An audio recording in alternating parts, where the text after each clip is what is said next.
Assalamualaikum warahmatullahi wabarakatuh. Kembali berjumpa dengan saya Ismun Arif dan Bung Said Didu dari Said Didu Official Forum News Network. Ini ketemu kita di hari Ahad nih ya, Bang Said Didu. Jadi pakainya santai nih, kelihatannya sporty sekali. Siap-siap olahraga ya? Sudah selesai. Oh, sudah selesai olahraganya, mantap. Jadi tunggu giliran saya ini. Nah, tapi kita lanjutkan diskusi-diskusi yang lumayan berat gitu ya, Bang Said itu karena kemarin kan kita menyoroti bagaimana para oligarki ini menguasai tanah-tanah itu ya. Kemarin Anda menyebut soal properti, pertambangan, perkebunan. Tapi ternyata nafsu dari para oligarki, para taipan ini nggak berhenti hanya di situ, Bung Said itu. Ini mereka ternyata sekarang ini sudah mulai merambah juga ke bisnis rumah sakit nih. Saya ini bacanya di CNBC nih. Dan CNBC mempertanyakan ini, fenomena apa ini? Taipan rame-rame itu caplok rumah sakit. Nah kalau kita nyebut nama Taipan ini pasti nggak jauh-jauh nih nyebutnya. Grup Lipo yang melalui rumah sakitnya itu Siloam, kemudian Mayapada, bahkan sekarang ini MTEK nih yang punya Indosiar dan SCTV itu juga masuk ke rumah sakit. Belum lagi kita nyebut grup Kalbe Farma yang punya jaringan rumah sakit mitra keluarga. Ya pokoknya semua sekarang mau dikuasai sepenuhnya oleh para Taipan ini. Jadi Mas Hersu, terjadi pergeseran bisnis para Taipan. Dulu bisnisnya adalah berbisnis untuk menguasai sumber daya ekonomi, lahan, tambang, kemudian hutan, dan sekarang bergeser menjadi bisnis untuk hajat hidup orang banyak. Hajat hidup orang banyak. Hajat hidup orang banyak tuh pangan, dikuasai juga kan, pangan, rumah sakit, perumahan, mungkin nanti sebentar lagi energi, pendidikan, Bang. Pendidikan. Nah, ini menurut saya tidak paham lagi negara ini mau dibawa kemana setelah nanti para Taipan menguasai sumber daya ekonomi itu lahan, perbankan, infrastruktur juga mereka masuk. Sekarang hajat hidup orang banyak, rumah sakit, dan sangat menggejala rumah sakit dan pendidikan, itu sangat menggejala sekarang. Nah, ada yang menarik, Mas Hersu, dulu reformasi mencanangkan dua hal yang sangat ini untuk memperhatikan hajat hidup orang banyak, yaitu pendidikan dan rumah sakit. Pendidikan itu sampai masuk ke Undang-Undang Dasar 45 hasil amandemen bahwa 20% anggaran negara digunakan untuk pendidikan. Dengan harapan dulu bahwa muncullah pendidikan murah sehingga semua rakyat bisa menikmati pendidikan secara murah dengan berkualitas. Itu harapannya. Kemudian rumah sakit, dulu kita membentuk namanya BPJS Kesehatan. BPJS Kesehatan dengan harapan bahwa BPJS Kesehatan ini menjadi pengendali bisnis yang terkait dengan kesehatan. Bisnis terkait dengan kesehatan itu adalah asuransi sendiri, rumah sakit, pabrik obat. Ya itu yang mau dikendalikan. Nah, dua-duanya menurut saya kok bertolak belakang dengan kejadiannya. Malah pendidikan sekarang dikuasai oleh para Taipan juga dengan berbagai nama pendidikan dengan harga yang sangat mahal. Nah, kenapa mereka? Nah, kemudian rumah sakit yang menarik adalah awalnya saya ikut membahas undang-undang BPJS Kesehatan. Awalnya bahwa ini kemungkinan besar bahwa rumah sakit tidak akan untung besar, maka rumah sakit akan disiapkan oleh pemerintah untuk rakyat banyak. Tapi faktanya sekarang kaya raya pemilik rumah sakit. Apa yang perlu dievaluasi di sini? Ada dua kemungkinan besar, Mas Hersu, adalah dulu kan waktu belum ada BPJS Kesehatan, mungkin perkiraan saya orang miskin yang ke rumah sakit itu mungkin hanya 10%, walaupun sakit. Sekarang cukup beli obat di warung-warung aja ya, Bang Said Didu ya. Ya, mereka, ya. Betul. Malah cari dukun segala gitu kan. Nah, sekarang 100% ke rumah sakit. Nah, karena kemungkinan pemerintah nggak kuat menambah rumah sakit, maka orang miskin ke rumah sakit pemerintah, orang kaya ke rumah sakit swasta karena penuh. Oke. Nah, sehingga bisnis kesehatan menjadi sangat besar.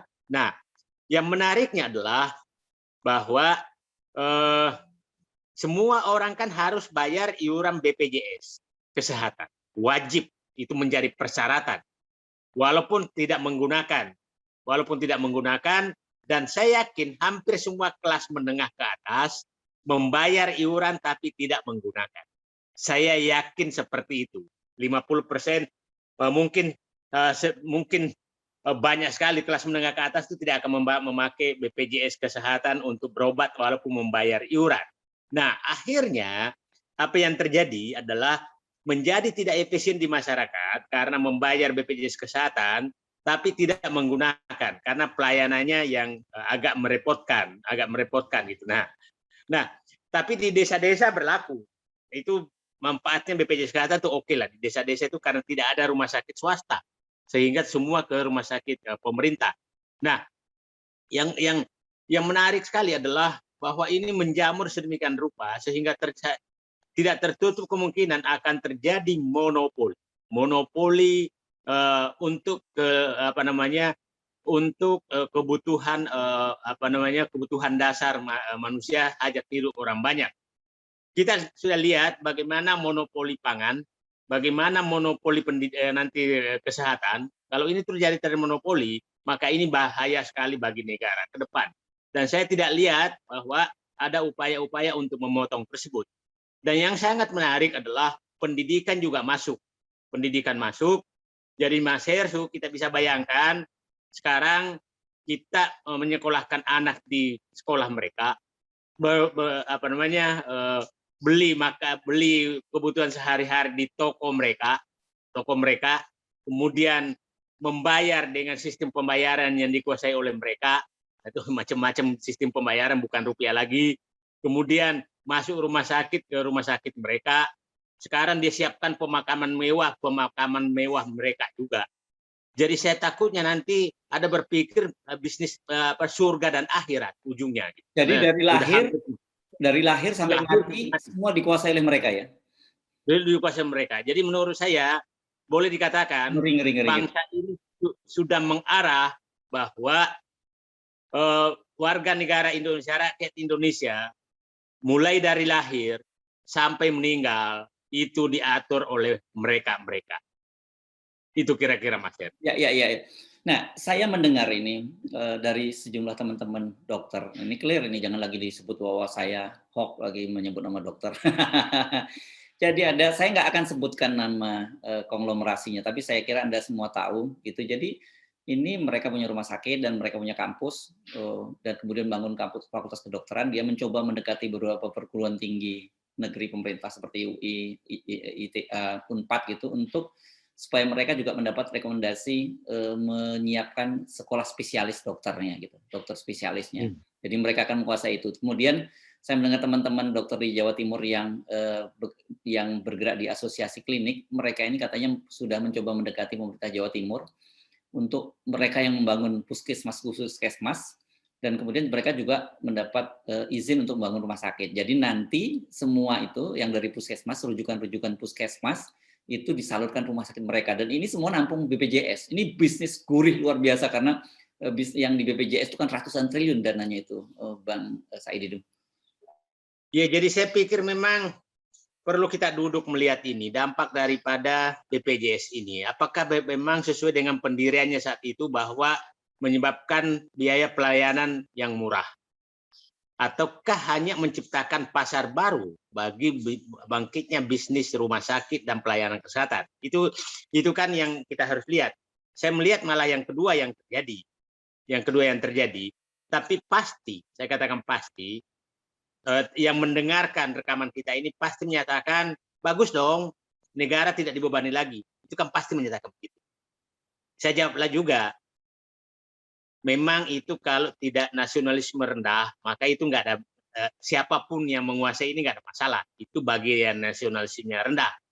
Nah kalau demikian ya sekalian aja kalian aja tentara sewa aja sekalian, kan nggak ada juga, nggak ada gunanya juga gitu kan. Nah jadi, nah ini jangan disederhanakan seperti itu, karena kemandirian kementerian hajat hidup orang banyak itu harus dijaga betul-betul. Jadi seperti Mas Hersu katakan, saya yakin dia lakukan itu. Dia akan melakukan itu. Pendidikan dia kendalikan nanti, kemudian pasti dia akan berusaha masuk. Ya kita lihatlah, kaki lima sudah habis oleh apa namanya jaringan Maret itu, Alfamaret, Indomaret itu habis.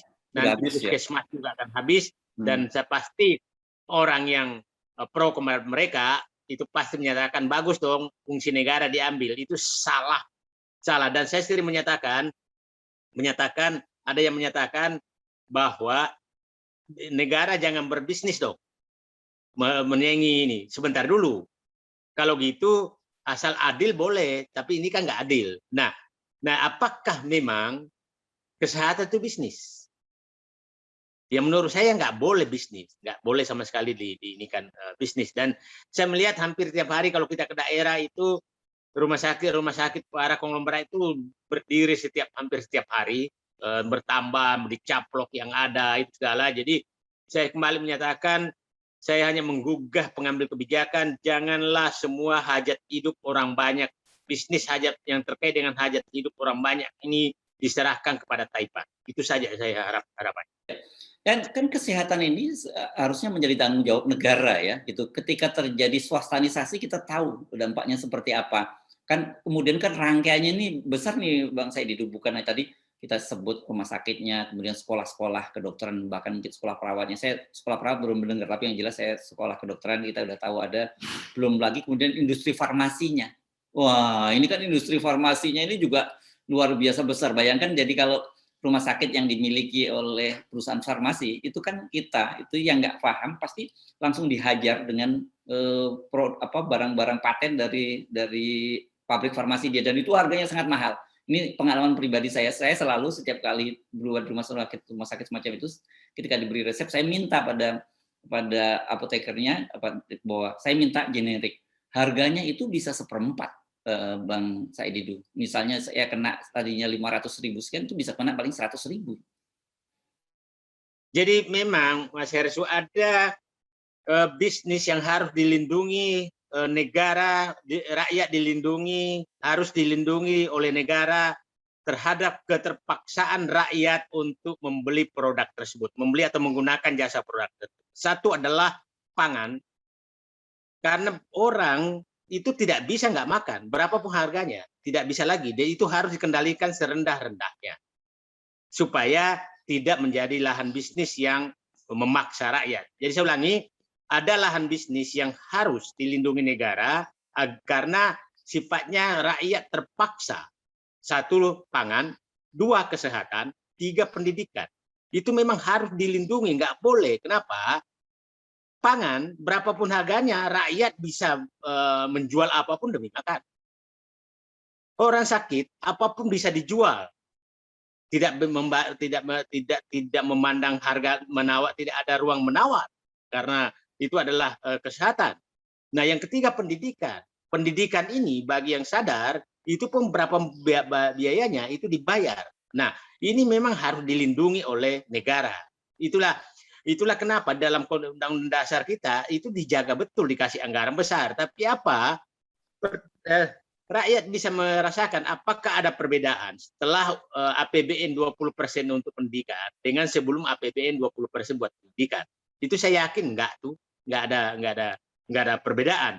Nah, itu saya pikir yang perlu dijaga, dan saya berharap sih muncul pemimpin-pemimpin yang betul-betul melindungi rakyat agar tidak terjadi komersialisasi hajat hidup orang banyak.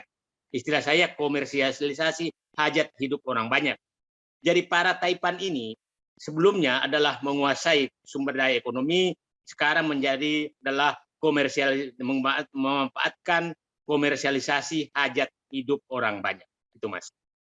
Ini kalau kita cermati mengerikan ya, Bang Saidi, itu ya penguasaan mereka ini ya, tadi yang seperti Anda sebut itu ya, dan karena mulai dari lahir bahkan juga sakit, sampai kemudian kalau dia kehidupan sehari-harinya belanjanya juga tempat mereka, kemudian sekolahnya juga di tempat mereka, kalau sakit tempat mereka, kalau mati juga kemudian dikuburkan di pemakaman rumah mereka. Ini kan mestinya pemerintah yang mengambil alih tanggung jawab dong soal ini. Kan harusnya pemerintah segera bertindak. Masa nggak melihat bahwa ini sangat serius masalahnya? Saya ini masalah masa pemikiran. Ini mereka sebenarnya yang saya heran itu adalah betul-betul negeri ini sudah mau diserahkan ke swasta. Yang lucunya, swasta ini kan swasta kelompok etnis tertentu, bukan merata, apa namanya penguasaan bisnisnya. Itu yang paling bahaya menurut saya. Bahkan masuknya asing.